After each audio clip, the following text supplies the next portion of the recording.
అమెరికాలో అధ్యక్ష ఎన్నికలంటే అంతా ఇంత హడావుడి కాదు.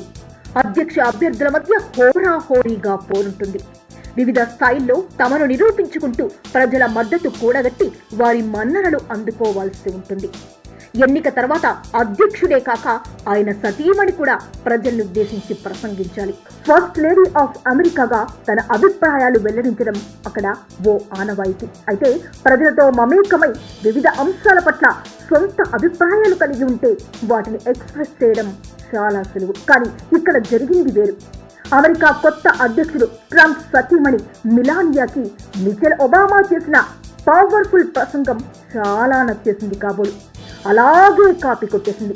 2008లో ఒబామా ఎన్నిక సందర్భంగా మిచెల్ చేసిన ప్రసంగాన్ని మిలానియా ఉన్నదున్నట్టు చెప్పేసింది. జీవితంలో ఏదైనా సాధించాలంటే దానికోసం కృషి చేయాలని, అలాగే మనం ఏం చెబుతామో అది ఆచరించాలని, తోటి మనుషుల్ని గౌరవించాలని మొదలైన అంశాలతో మిచెల్ చేసిన ప్రసంగాన్ని మిలానియా అక్షరం పొల్లిపోకుండా చెప్పేసింది. దీంతో మిలానియా చేసిన ప్రసంగం సోషల్ మీడియాలో వైరల్ గా మారింది. లక్షల్లో కామెంట్లు వెల్లువెత్తాయి.